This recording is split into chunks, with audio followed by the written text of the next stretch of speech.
Hello friends, welcome to Delphine Dominic khichdi life.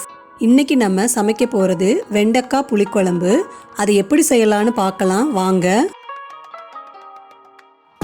ஒரு மிக்சியில் ஒரு பெரிய வெங்காயம், ஒரு தக்காளி, இது ரெண்டையும் போட்டு நல்லா பேஸ்ட்டாக அரைச்சி எடுத்துக்கலாம்.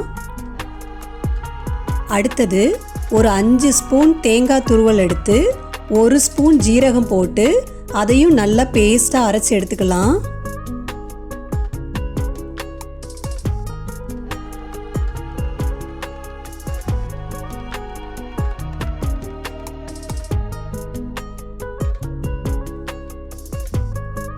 இப்போ நம்ம ஒரு கடாயில் 2 ஸ்பூன் எண்ணெய் ஊற்றி, எண்ணெய் சூடானதும் நம்ம நறுக்கி வச்சுருக்க வெண்டைக்காவை அதில் போட்டு நல்லா ஃப்ரை பண்ணிக்கலாம்.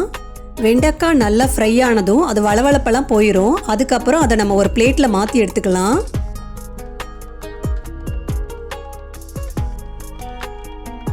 இப்போ நம்ம 1 ஸ்பூன் ஆயில் ஊற்றிக்கலாம். அதோட ஒரு வெங்காயத்தை நறுக்கி வச்சுருக்கேன். 6 பல் பூண்டு எடுத்து அதை நீல வாகில் நறுக்கி வச்சுருக்கேன். இதை எல்லாத்தையும் எண்ணெயில் போட்டு நல்லா ஃப்ரை பண்ணி விட்டுக்கலாம். வெங்காயம் கலர் மாறினதும் நம்ம அரைச்சி வச்சுருக்க தக்காளி வெங்காயம் பேஸ்ட்டை போட்டு நல்லா மிக்ஸ் பண்ணி விட்டுக்கலாம். இப்போ நம்ம அதோட 1/4 ஸ்பூன் மஞ்சத்தூள், 1 ஸ்பூன் குழம்பு மிளகாத்தூள்,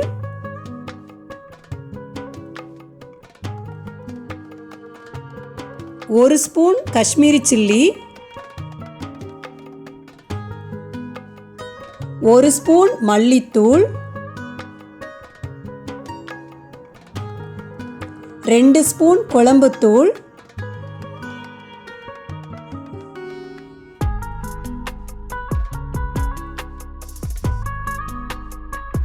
1 ஸ்பூன் உப்பு, இதெல்லாம் போட்டு நல்லா மிக்ஸ் பண்ணி விட்டுக்கலாம்.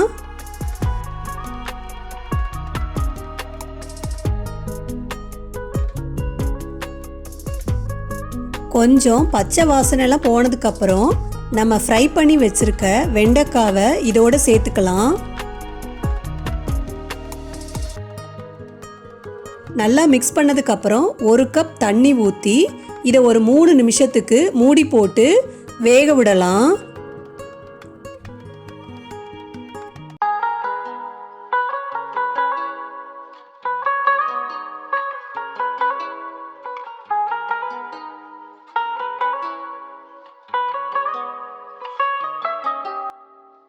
இப்போ 3 நிமிஷம் ஆச்சு. வெண்டைக்காவும் கொஞ்சம் நல்லா வெந்திருக்கு.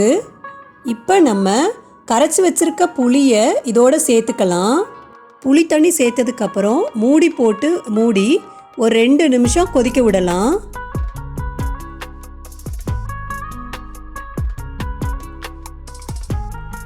இந்த டைமில் நம்ம அரைச்சி வச்சுருக்க அந்த தேங்காய் பேஸ்ட்டை இதோடு சேர்த்துக்கலாம். தேங்காய் சேர்த்ததுக்கப்புறம் மூடிட்டு 2 கொதி வந்த உடனே ஸ்டவ் ஆஃப் பண்ணிடலாம். அவ்வளோதான், நம்ம வெண்டைக்காய் புளிக்குழம்பு ரெடி ஆயிருச்சு. இதுக்கப்புறம் ஒரு தாளிப்பு ஒன்று ரெடி பண்ணி இதில் தாளித்து விட்டுக்கலாம். ஒரு பேன் எடுத்துட்டு பேன் சூடானதும் 3 ஸ்பூன் எண்ணெய் ஊற்றிக்கலாம். 1 ஸ்பூன் ஜீரகம், 1/4 ஸ்பூன் வெந்தயம், 1 கொத்து கருவேப்பிலை, சீரகம் வெந்தயம் வறுத்து பொடியாக வச்சுருக்கேன், அந்த பொடியையும் இதில் சேர்த்துக்கலாம். எல்லா புளிக்குழம்புக்கும் இந்த பொடியை சேர்த்து தாளிச்சிங்கன்னா புளிக்குழம்பு சூப்பராக இருக்கும், நல்ல வாசமாகவும் இருக்கும். இப்போ இந்த தாளிப்பை நம்ம குழம்புல சேர்த்துக்கலாம். அவ்வளோதாங்க, மணக்க மணக்க வெண்டைக்காய் புளிக்குழம்பு ரெடி ஆயிருச்சு. நீங்களும் இதே மாதிரி செஞ்சு பார்த்துட்டு எப்படி இருந்துச்சுன்னு கமெண்ட் பண்ணுங்க.